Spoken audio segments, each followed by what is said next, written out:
Pengadilan Tinggi Seoul memperberat vonis hukuman terhadap mantan Presiden Yoon Suk Yeol dari 5 tahun menjadi 7 tahun penjara terkait tuduhan menghalangi proses hukum dan perkara lain yang berkaitan dengan penerapan darurat militer.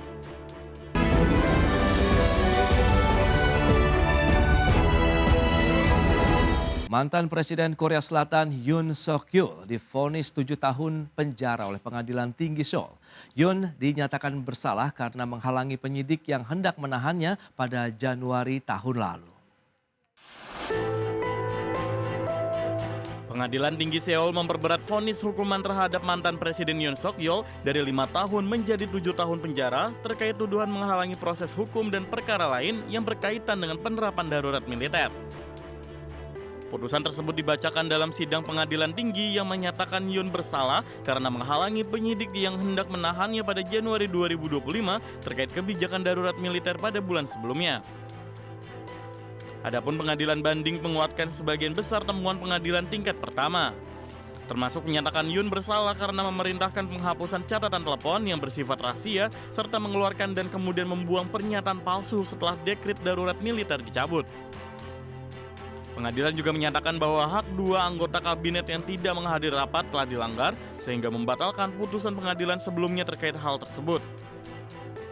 Selain itu, pengadilan membatalkan vonis bebas Yoon atas tuduhan penyalahgunaan kekuasaan yang berkaitan dengan pernyataan pers yang tidak benar untuk membela penerapan darurat militer. Berbagai sumber IDX Channel.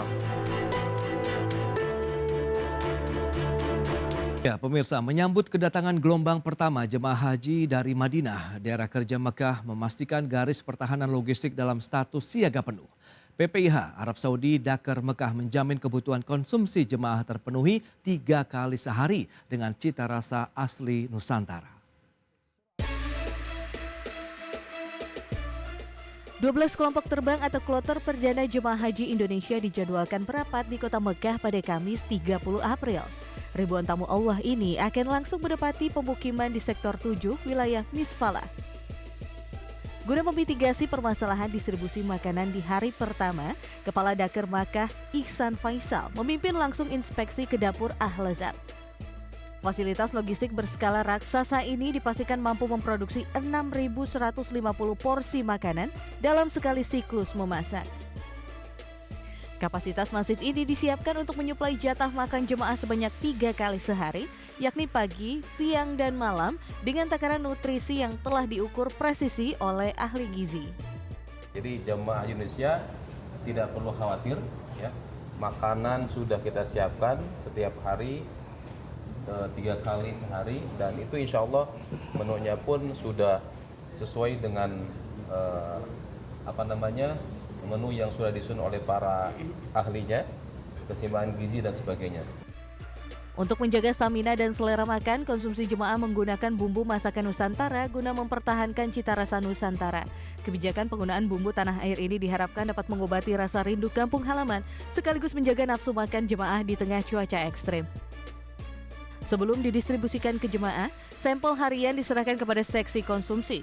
Ini menjadi prosedur mutlak untuk menguji kualitas rasa dan higienitas, menunjukkan ketatnya pengawasan negara demi mencegah risiko kesehatan atau keracunan massal. Dari Mekah, Arab Saudi, Ika Kusuma, IDX Channel.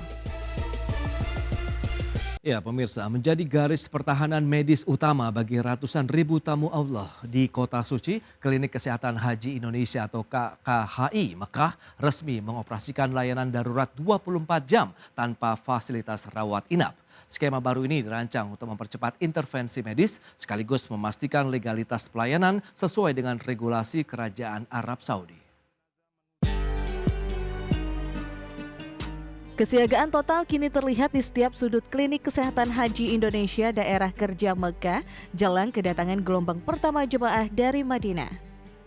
122 personel kesehatan profesional telah disiagakan untuk mengawal keselamatan jemaah di 10 sektor pemukiman. Namun ada yang berbeda dari skema pelayanan tahun ini.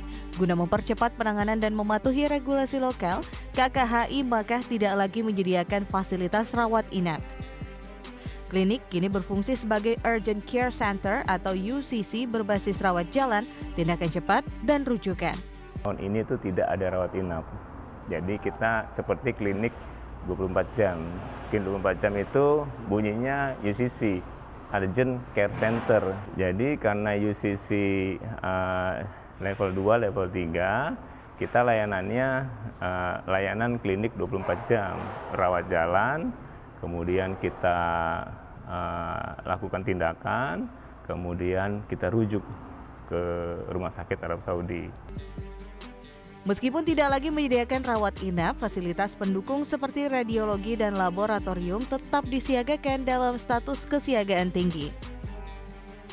Negara juga memastikan perlindungan tetap melekat bagi jemaah yang harus dirujuk ke Rumah Sakit Arab Saudi melalui tim visitasi khusus setiap harinya. Dengan tingkat jemaah risiko tinggi yang mencapai 70%, sinergi antara kesiapan alat dan ketebalan personel menjadi kunci. Dengan kedisiplinan triase dan layanan darurat 24 jam, KKHI Mekah siap berdiri kokoh sebagai garis pertahanan medis terakhir untuk menjaga keselamatan jemaah hingga seluruh tahapan ibadah usai. Dari Mekah, Arab Saudi, Ike Kusuma, IDX Channel. Ya, Presiden Amerika Serikat Donald Trump hingga kini masih mempertahankan blokade Selat Hormuz dan menolak permintaan Iran untuk membuka kembali jalur pelayaran penting tersebut. Penutupan Selat Hormuz telah berdampak pada kenaikan harga minyak hingga memicu inflasi energi di Amerika Serikat.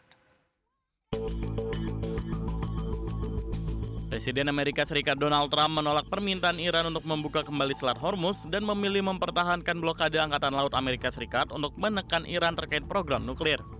Menurut Trump dalam pernyataannya, blokade yang dilakukan selama ini lebih efektif daripada harus melakukan pengeboman di Iran. Trump juga mengklaim Iran sedang mencari kesepakatan untuk mencabut blokade Amerika Serikat atas jalur pelayaran strategis Selat Hormuz. Presiden Amerika Serikat ini kembali menegaskan bahwa tujuan utamanya tetap mencegah Iran memiliki senjata nuklir. Menurut Trump, dirinya merasa nyaman dengan status quo saat ini yang mengisyaratkan bahwa ia tidak terburu-buru mendorong perjanjian komprehensif atau kembali ke medan pertempuran dengan mengerahkan kekuatan penuh melawan Iran. Kebuntuan perundingan antara Amerika Serikat telah menyebabkan harga minyak dunia melonjak dan memicu inflasi energi di Amerika Serikat, di mana harga bensin per galon kini melampaui 4,22 dolar Amerika atau naik signifikan dari harga sebelum perang yang berada di bawah 3 dolar Amerika per galon. Berbagai sumber, IDX Channel. Pejabat Pertahanan Amerika Serikat menyebutkan dana yang telah dihabiskan untuk perang di Iran mencapai 25 miliar dolar Amerika Serikat. Namun demikian, pejabat tersebut tidak merinci poin-poin apa saja yang termasuk dalam perkiraan biaya yang telah digunakan tersebut. Pejabat Departemen Pertahanan Amerika Serikat mengungkap serangan Amerika Serikat di Iran sejak akhir Februari lalu telah menelan biaya hingga 25 miliar dolar Amerika atau setara sekitar 432,5 triliun rupiah. Ini merupakan pengungkapan untuk pertama kalinya dana perang di Iran oleh pejabat publik di Amerika Serikat. Jules Harsh yang sedang menjalankan tugas sebagai pengawas keuangan mengatakan kepada anggota Komite Angkatan Bersenjata DPR Amerika Serikat bahwa sebagian besar dana tersebut digunakan untuk amunisi. Namun Jules Harsh tidak merinci poin-poin apa saja yang termasuk dalam perkiraan biaya yang telah digunakan tersebut. Selain itu juga tidak diungkapkan apakah angka tersebut juga memperhitungkan biaya yang diproyeksikan untuk rekonstruksi dan perbaikan infrastruktur di pangkalan Amerika Serikat di Timur Tengah yang rusak akibat perang dengan Iran.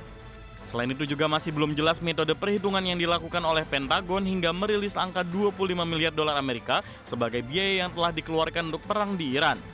Hal itu mengingat pernyataan seorang sumber pada pekan lalu yang menyebut Amerika Serikat telah menghabiskan dana setidaknya 11,3 miliar dolar Amerika pada 6 hari pertama perang di Iran. Berbagai sumber, IDX Channel.